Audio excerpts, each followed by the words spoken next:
ನಮಸ್ಕಾರ ಮೀನರಾಶಿಯವರೇ, ನೀವು ಹುಟ್ಟಿರುವುದು ಬೇರೆಯವರ ನೆರಳಿನಲ್ಲಿ ಬದುಕುವುದಕ್ಕೆ ಅಲ್ಲ, ನಿಮ್ಮದೇ ಅದೃಷ್ಟವನ್ನು ನೀವೇ ಬರೆಯುವುದಕ್ಕೆ.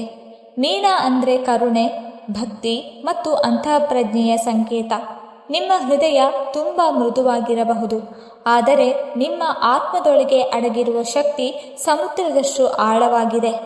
ಕಳೆದ ಕೆಲವು ತಿಂಗಳುಗಳಿಂದ ನೀವು ಯಾರಿಗಾಗಿ ಎಲ್ಲವನ್ನೂ ತ್ಯಾಗ ಮಾಡಿದ್ದೀರೋ ಅವರೇ ನಿಮ್ಮ ಭಾವನೆಗಳಿಗೆ ಬೆಲೆ ಕೊಡಲಿಲ್ಲ. ನೀವು ನಂಬಿದವರೇ ನಿಮ್ಮ ಮನಸ್ಸಿಗೆ ನೋವು ಕೊಟ್ಟಿದ್ದಾರೆ. ನಾನು ಎಲ್ಲರಿಗೂ ಒಳ್ಳೆಯದನ್ನೇ ಮಾಡಿದೆ, ಹಾಗಿದ್ದರೂ ನನಗೇಕೆ ಇಷ್ಟು ಕಷ್ಟ ಎನ್ನುವ ಪ್ರಶ್ನೆ ನಿಮ್ಮ ಮನಸ್ಸನ್ನು ಪದೇ ಪದೇ ಕಾಡುತ್ತಿದೆ. ರಾತ್ರಿ ನಿದ್ದೆ ಬರದ ದಿನಗಳೂ ಇದ್ದಿರಬಹುದು. ನಿಮ್ಮ ಒಳ್ಳೆಯತನವನ್ನೇ ಕೆಲವರು ದೌರ್ಬಲ್ಯ ಎಂದುಕೊಂಡಿದ್ದಾರೆ. ಆದರೆ ಈಗ ಆ ಪರಿಸ್ಥಿತಿ ಬದಲಾಗುವ ಸಮಯ ಬಂದಿದೆ. ಸ್ನೇಹಿತರೆ, ಆಗಸ್ಟ್ ತಿಂಗಳು ಮೀನರಾಶಿಯವರಿಗೆ ಸಾಮಾನ್ಯ ತಿಂಗಳಲ್ಲ. ಇದು ಹೊಸ ಭರವಸೆಯ ಬಾಗಿಲು ತೆರೆಯುವ ತಿಂಗಳು. ನಿಮ್ಮ ರಾಶಿಯಾಧಿಪತಿ ಗುರುಗ್ರಹದ ಅನುಗ್ರಹದಿಂದ ನಿಂತಿದ್ದ ಕೆಲಸಗಳು ನಿಧಾನವಾಗಿ ಮುನ್ನಡೆಯಲು ಆರಂಭಿಸುತ್ತದೆ. ಕಳೆದು ಹೋದ ಆತ್ಮವಿಶ್ವಾಸ ಮರಳಿ ಬರುತ್ತದೆ. ಹಣಕಾಸಿನ ಪರಿಸ್ಥಿತಿ ಸುಧಾರಿಸುವ ಸೂಚನೆಗಳು ಕಾಣಬಹುದು.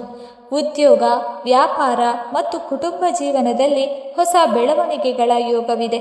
ಆದರೆ ಒಂದು ವಿಷಯ ನೆನಪಿಡಿ, ಅದೃಷ್ಟ ನಮ್ಮ ಮನೆ ಬಾಗಿಲಿಗೆ ಬಂದರೂ ಅದನ್ನು ಸ್ವಾಗತಿಸಲು ನಾವು ಸಿದ್ಧರಾಗಿರಬೇಕು. ಜ್ಯೋತಿಷ್ಯ ಸಂಪ್ರದಾಯಗಳಲ್ಲಿ ಹೇಳಿರುವ ಕೆಲವು ಸರಳ ಆಧ್ಯಾತ್ಮಿಕ ಆಚರಣೆಗಳನ್ನು ಭಕ್ತಿಯಿಂದ ಅನುಸರಿಸಿದರೆ ಮನಸ್ಸಿಗೆ ನೆಮ್ಮದಿ ಮತ್ತು ಸಕಾರಾತ್ಮಕತೆ ಹೆಚ್ಚುತ್ತದೆ ಎಂದು ನಂಬಲಾಗುತ್ತದೆ. ಆಗಸ್ಟ್ ತಿಂಗಳಲ್ಲಿ ನೀವು ಪಾಲಿಸಬೇಕಾದ 5 ದೈವಿಕ ಮಾರ್ಗಗಳಲ್ಲಿ ಮೊದಲ 2 ಈಗ ತಿಳಿದುಕೊಳ್ಳೋಣ. ರಹಸ್ಯ 1. ಅರಶಿನದ ಕೊಂಬಿನ ಶುಭ ಸಂಕೇತ. ಮೀನರಾಶಿಯ ಅಧಿಪತಿ ಗುರುಗ್ರಹ. ಗುರುಗ್ರಹಕ್ಕೆ ಹಳದಿ ಬಣ್ಣ ಅತ್ಯಂತ ಶುಭ. ಆಗಸ್ಟ್ ತಿಂಗಳಲ್ಲಿ ಒಂದು ಗಟ್ಟಿ ಅರಶಿನದ ಕೊಂಬನ್ನು ಹಳದಿ ಬಟ್ಟೆಯಲ್ಲಿ ಸುತ್ತಿ ನಿಮ್ಮ ಹಣ ಇಡುವ ಸ್ಥಳದಲ್ಲಿ ಅಥವಾ ಪೂಜಾ ಕೋಣೆಯಲ್ಲಿ ಇಡಿ. ಇದು ಗುರು ಮತ್ತು ಮಹಾಲಕ್ಷ್ಮಿಯ ಶುಭ ಸಂಕೇತವೆಂದು ಪರಿಗಣಿಸಲಾಗುತ್ತದೆ. ಈ ಆಚರಣೆ ನಿಮ್ಮಲ್ಲಿ ಹಣದ ಬಗ್ಗೆ ಶಿಸ್ತು, ಉಳಿತಾಯದ ಮನೋಭಾವ ಮತ್ತು ಸಕಾರಾತ್ಮಕ ಚಿಂತನೆ ಬೆಳೆಸಲು ನೆನಪಿನ ಸಂಕೇತವಾಗಬಹುದು. ರಹಸ್ಯ ನಂಬರ್ 2. ಈಶಾನ್ಯ ದಿಕ್ಕಿನ ಪಾವಿತ್ರ್ಯ. ಮೀನರಾಶಿಯವರಿಗೆ ಈಶಾನ್ಯ ದಿಕ್ಕನ್ನು ಶುಭವೆಂದು ಅನೇಕ ಸಂಪ್ರದಾಯಗಳು ಪರಿಗಣಿಸುತ್ತದೆ. ಆದ್ದರಿಂದ ಆಗಸ್ಟ್ ತಿಂಗಳಲ್ಲಿ ಮನೆಯ ಈಶಾನ್ಯ ಮೂಲೆಯನ್ನು ಅತ್ಯಂತ ಸ್ವಚ್ಛವಾಗಿ ಇಟ್ಟುಕೊಳ್ಳಿ. ಅಲ್ಲಿ ಕಸ, ಒಡೆದ ವಸ್ತುಗಳು ಅಥವಾ ಚಪ್ಪಲಿಗಳನ್ನು ಇಡಬೇಡಿ. ಸಾಧ್ಯವಾದರೆ ಒಂದು ತಾಮ್ರ ಅಥವಾ ಹಿತ್ತಾಳೆಯ ಪಾತ್ರೆಯಲ್ಲಿ ಶುದ್ಧ ನೀರನ್ನು ತುಂಬಿ ಆ ಮೂಲೆಯಲ್ಲಿ ಇಡಿ ಮತ್ತು ಪ್ರತಿದಿನ ನೀರನ್ನು ಬದಲಾಯಿಸಿ. ಇದರಿಂದ ಮನೆಯ ವಾತಾವರಣದಲ್ಲಿ ಶಾಂತಿ ಮತ್ತು ಸಕಾರಾತ್ಮಕತೆ ಹೆಚ್ಚುತ್ತದೆ ಎಂದು ನಂಬಿಕೆ ಇದೆ. 3ನೇ ರಹಸ್ಯಕ್ಕೆ ಹೋಗುವ ಮೊದಲು ಒಂದು ಸಣ್ಣ ವಿನಂತಿ. ನಮ್ಮ ಈ ಪ್ರಯತ್ನ ನಿಮಗೆ ಇಷ್ಟವಾಗಿದ್ದರೆ ಈಗಲೇ ವಿಡಿಯೋಗೆ ಲೈಕ್ ಮಾಡಿ, ಚಾನಲ್ ಅನ್ನು ಸಬ್ಸ್ಕ್ರೈಬ್ ಮಾಡಿ. ನಿಮ್ಮ ಒಂದು ಬೆಂಬಲ ನಮಗೆ ಇನ್ನಷ್ಟು ಉತ್ತಮ ಮಾಹಿತಿಯನ್ನು ನಿಮ್ಮವರಿಗೆ ತಲುಪಿಸಲು ಪ್ರೇರಣೆ ನೀಡುತ್ತದೆ. ಹಾಗೆಯೇ ಸ್ನೇಹಿತರೆ, ಆಗಸ್ಟ್ ತಿಂಗಳಲ್ಲಿ ಶ್ರೀ ಮಹಾವಿಷ್ಣು ಮತ್ತು ಮಹಾಲಕ್ಷ್ಮಿಯ ಕೃಪೆ ನಿಮ್ಮ ಮೇಲೆ ಇರಲಿ ಎಂದು ಭಕ್ತಿಯಿಂದ ಕಮೆಂಟ್ ಬಾಕ್ಸ್ನಲ್ಲಿ ಓಂ ಲಕ್ಷ್ಮೀ ನಾರಾಯಣಾಯ ನಮಃ ಎಂದು ಬರೆಯಿರಿ. ಭಕ್ತಿಯಿಂದ ದೇವರ ನಾಮಸ್ಮರಣೆ ಮಾಡುವುದರಿಂದ ಮನಸ್ಸಿಗೆ ಧೈರ್ಯ ಮತ್ತು ನೆಮ್ಮದಿ ದೊರೆಯುತ್ತದೆ. ಈಗ 3ನೇ ರಹಸ್ಯವನ್ನು ತಿಳಿದುಕೊಳ್ಳೋಣ. ರಹಸ್ಯ ನಂಬರ್ 3. ಹಳದಿ ತಿಲಕದ ದೈವಿಕ ಆಕರ್ಷಣೆ. ಮೀನರಾಶಿಯವರೇ, ನಿಮ್ಮ ರಾಶಿಯಾಧಿಪತಿ ಗುರುಗ್ರಹ ಜ್ಞಾನ, ಐಶ್ವರ್ಯ, ಗೌರವ ಮತ್ತು ದೈವಿಕ ಕೃಪೆಯ ಸಂಕೇತ. ಆಗಸ್ಟ್ ತಿಂಗಳಲ್ಲಿ ಪ್ರತಿದಿನ ಬೆಳಗ್ಗೆ ಸ್ನಾನ ಮಾಡಿದ ನಂತರ ಹಣೆಗೆ ಶುದ್ಧ ಅರಶಿನ ಅಥವಾ ಕೇಸರಿಯಿಂದ ಸಣ್ಣ ತಿಲಕವನ್ನು ಇಟ್ಟುಕೊಳ್ಳಿ. ಇದು ಕೇವಲ ಒಂದು ಸಂಪ್ರದಾಯವಲ್ಲ, ಭಕ್ತಿ ಮತ್ತು ಆತ್ಮವಿಶ್ವಾಸದ ಸಂಕೇತವೂ ಹೌದು. ನೀವು ಉದ್ಯೋಗಕ್ಕೆ ಹೋಗುತ್ತಿರಬಹುದು, ವ್ಯಾಪಾರದ ಮಾತುಕತೆಗೆ ಹೋಗುತ್ತಿರಬಹುದು ಅಥವಾ ಹೊಸ ಕೆಲಸ ಆರಂಭಿಸುತ್ತಿರಬಹುದು. ಅಂತಹ ಸಮಯದಲ್ಲಿ ಈ ತಿಲಕ ನಿಮ್ಮ ಮನಸ್ಸಿಗೆ ಧೈರ್ಯ ತುಂಬುತ್ತದೆ. ಜನರೊಂದಿಗೆ ಮಾತನಾಡುವಾಗ ನಿಮ್ಮ ಮಾತುಗಳಿಗೆ ಸ್ಪಷ್ಟತೆ ಬರುತ್ತದೆ. ನಿಮ್ಮ ಆಲೋಚನೆಗಳನ್ನು ಇನ್ನಷ್ಟು ಆತ್ಮವಿಶ್ವಾಸದಿಂದ ವ್ಯಕ್ತಪಡಿಸಲು ಸಾಧ್ಯವಾಗುತ್ತದೆ. ಅನೇಕ ಬಾರಿ ಅದೃಷ್ಟ ನಮ್ಮನ್ನು ಹುಡುಕಿಕೊಂಡು ಬರುವುದಿಲ್ಲ, ಆದರೆ ನಮ್ಮ ಉತ್ತಮ ನಡವಳಿಕೆ, ಸಕಾರಾತ್ಮಕ ಮನೋಭಾವ ಮತ್ತು ಆತ್ಮವಿಶ್ವಾಸವೇ ಅವಕಾಶಗಳನ್ನು ನಮ್ಮತ್ತ ಸೆಳೆಯುತ್ತದೆ. ಇನ್ನು ರಹಸ್ಯ ನಂಬರ್ 4, ವಿಷ್ಣುವಿನ ಆರಾಧನೆಯ ಮಹಿಮೆ. ಮೀನರಾಶಿಯವರ ಆರಾಧ್ಯ ದೇವರುಗಳಲ್ಲಿ ಮಹಾವಿಷ್ಣುವಿಗೆ ವಿಶೇಷ ಸ್ಥಾನವಿದೆ ಎಂದು ಅನೇಕ ಸಂಪ್ರದಾಯಗಳು ತಿಳಿಸುತ್ತದೆ. ಆಗಸ್ಟ್ ತಿಂಗಳಲ್ಲಿ ಪ್ರತಿ ಗುರುವಾರ ಬೆಳಿಗ್ಗೆ ಶ್ರೀ ಮಹಾವಿಷ್ಣುವಿನ ಅಥವಾ ಶ್ರೀ ಲಕ್ಷ್ಮೀನಾರಾಯಣನ ಚಿತ್ರದ ಮುಂದೆ ತುಪ್ಪದ ದೀಪ ಹಚ್ಚಿ ಓಂ ನಮೋ ನಾರಾಯಣಾಯ ಅಥವಾ ಓಂ ಲಕ್ಷ್ಮೀನಾರಾಯಣಾಯ ನಮಃ ಮಂತ್ರವನ್ನು 108 ಬಾರಿ ಜಪಿಸಿ.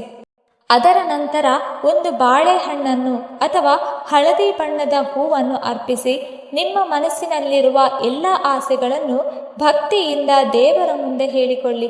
ನಿಮ್ಮ ಕುಟುಂಬದ ಸುಖ, ಆರೋಗ್ಯ, ಉದ್ಯೋಗ, ವ್ಯಾಪಾರ ಮತ್ತು ಆರ್ಥಿಕ ಸ್ಥಿರತೆಗಾಗಿ ಪ್ರಾರ್ಥಿಸಿ. ಭಕ್ತಿಯು ಮನಸ್ಸಿಗೆ ಶಾಂತಿಯನ್ನು ನೀಡುತ್ತದೆ. ಮನಸ್ಸು ಶಾಂತವಾಗಿದ್ದಾಗ ಸರಿಯಾದ ನಿರ್ಧಾರಗಳನ್ನು ತೆಗೆದುಕೊಳ್ಳಲು ಸುಲಭವಾಗುತ್ತದೆ. ಆದ್ದರಿಂದ ಈ ಆಗಸ್ಟ್ ತಿಂಗಳಲ್ಲಿ ದೇವರ ಮೇಲಿನ ನಂಬಿಕೆಯ ಜೊತೆಗೆ ನಿಮ್ಮ ಪರಿಶ್ರಮವನ್ನು ಮುಂದುವರಿಸಿ. ರಹಸ್ಯ ನಂಬರ್ 5, ಜೀವಂತ ದೇವರ ಆಶೀರ್ವಾದ. ಸ್ನೇಹಿತರೆ, ಜೀವನದಲ್ಲಿ ದೊಡ್ಡ ಸಂಪತ್ತು ಹಣವಲ್ಲ, ಹಿರಿಯರ ಆಶೀರ್ವಾದ. ಮೀನರಾಶಿಯವರು ಸ್ವಭಾವತಃ ಪ್ರೀತಿ ಮತ್ತು ಗೌರವ ನೀಡುವವರು. ಆದ್ದರಿಂದ ಪ್ರತಿದಿನ ಬೆಳಗ್ಗೆ ಮನೆಯಿಂದ ಹೊರಡುವ ಮೊದಲು ನಿಮ್ಮ ತಂದೆ ತಾಯಿ ಅಥವಾ ಮನೆಯ ಹಿರಿಯರಿಗೆ ನಮಸ್ಕಾರ ಮಾಡಿ ಅವರ ಆಶೀರ್ವಾದ ಪಡೆಯಿರಿ. ಅವರ ಮನಸ್ಸಿನಿಂದ ಬರುವ ಆಶೀರ್ವಾದ ನಿಮ್ಮ ಆತ್ಮವಿಶ್ವಾಸವನ್ನು ಹೆಚ್ಚಿಸುತ್ತದೆ. ಯಾರಿಗೆ ತಂದೆ ತಾಯಿ ಇಲ್ಲವೋ ಅವರು ತಮ್ಮ ಗುರುಗಳು ಅಥವಾ ಆರಾಧ್ಯ ದೇವರ ಚಿತ್ರದ ಮುಂದೆ ಕೈ ಮುಗಿದು ಆಶೀರ್ವಾದ ಕೋರಬಹುದು. ಹಿರಿಯರಿಗೆ ಗೌರವ ನೀಡುವುದು ನಮ್ಮ ಸಂಸ್ಕೃತಿಯ ಅಮೂಲ್ಯ ಪರಂಪರೆ. ಆಗಸ್ಟ್ ತಿಂಗಳಲ್ಲಿ ಮೀನರಾಶಿಯವರು ಗಮನಿಸಬೇಕಾದ ವಿಷಯಗಳು. ಈ ತಿಂಗಳಲ್ಲಿ ನಿಮ್ಮ ಹೃದಯ ಹೇಳುವ ಪ್ರತಿಯೊಂದು ಮಾತನ್ನು ಎಲ್ಲರಿಗೂ ಹೇಳಬೇಡಿ. ನಿಮ್ಮ ಯೋಜನೆಗಳನ್ನು ನಂಬಿಕೆ ಅರ್ಹರಾದವರೊಂದಿಗೆ ಮಾತ್ರ ಹಂಚಿಕೊಳ್ಳಿ. ಕೆಲವರು ನಿಮ್ಮ ಒಳ್ಳೆಯತನವನ್ನು ಬಳಸಿಕೊಳ್ಳಲು ಪ್ರಯತ್ನಿಸಬಹುದು. ಹಣದ ವಿಷಯದಲ್ಲಿ ತಾಳ್ಮೆಯಿಂದಿರಿ. ಅನಗತ್ಯ ಖರ್ಚುಗಳನ್ನು ಕಡಿಮೆ ಮಾಡಿ ಹೊಸ ಹೂಡಿಕೆ ಮಾಡುವ ಮೊದಲು ಸರಿಯಾದ ಮಾಹಿತಿ ಪಡೆಯಿರಿ.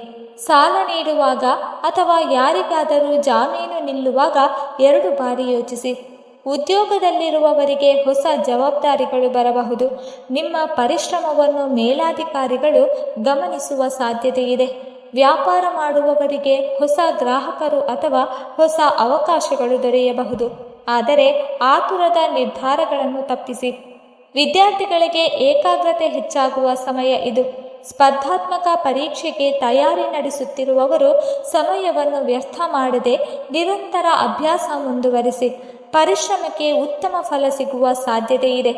ಕುಟುಂಬದಲ್ಲಿ ಕೆಲವು ಹಳೆಯ ಭಿನ್ನಾಭಿಪ್ರಾಯಗಳು ನಿಧಾನವಾಗಿ ಕಡಿಮೆಯಾಗಬಹುದು. ಬಹಳ ದಿನಗಳಿಂದ ಮಾತನಾಡದ ವ್ಯಕ್ತಿ ಮತ್ತೆ ನಿಮ್ಮ ಸಂಪರ್ಕಕ್ಕೆ ಬರಬಹುದು. ನಿಮ್ಮ ಒಂದು ಕ್ಷಮೆಯ ಮಾತು ಅಥವಾ ಒಂದು ಪ್ರೀತಿಯ ನಗು ಸಂಬಂಧಗಳನ್ನು ಮತ್ತೆ ಜೋಡಿಸಬಹುದು. ಸ್ನೇಹಿತರೆ, ಒಂದು ಮುಖ್ಯ ವಿಷಯವನ್ನು ನೆನಪಿಡಿ. ಜ್ಯೋತಿಷ್ಯವು ನಮ್ಮ ಜೀವನಕ್ಕೆ ಮಾರ್ಗದರ್ಶಕ ನೀಡಬಹುದು, ಆದರೆ ಯಶಸ್ಸು ತರುವ ನಿಜವಾದ ಶಕ್ತಿ ನಮ್ಮ ಪರಿಶ್ರಮ, ಶಿಸ್ತು ಮತ್ತು ಸರಿಯಾದ ನಿರ್ಧಾರಗಳಲ್ಲಿದೆ. ದೇವರ ಕೃಪೆಯ ಜೊತೆಗೆ ನಿಮ್ಮ ಪ್ರಯತ್ನವೂ ಸೇರಿದರೆ ಫಲ ಇನ್ನಷ್ಟು ಉತ್ತಮವಾಗಬಹುದು. ಮೀನರಾಶಿಯವರೇ, ನೀವು ಸಮುದ್ರದಂತೆ ಆಳವಾದ ಮನಸ್ಸು ಹೊಂದಿರುವವರು. ಅನೇಕ ಬಾರಿ ನೀವು ನಿಮ್ಮ ನೋವನ್ನು ಯಾರೊಂದಿಗೂ ಹಂಚಿಕೊಳ್ಳುವುದಿಲ್ಲ. ಆದರೆ ಈ ಆಗಸ್ಟ್ ತಿಂಗಳು ಹೊಸ ಭರವಸೆ, ಹೊಸ ಅವಕಾಶ ಮತ್ತು ಹೊಸ ಆತ್ಮವಿಶ್ವಾಸದ ಆರಂಭವಾಗಬಹುದು. ಹಳೆಯ ಸೋಲುಗಳನ್ನು ಮರೆತು ಹೊಸ ಕನಸುಗಳ ಕಡೆಗೆ ಹೆಜ್ಜೆ ಹಾಕಿ.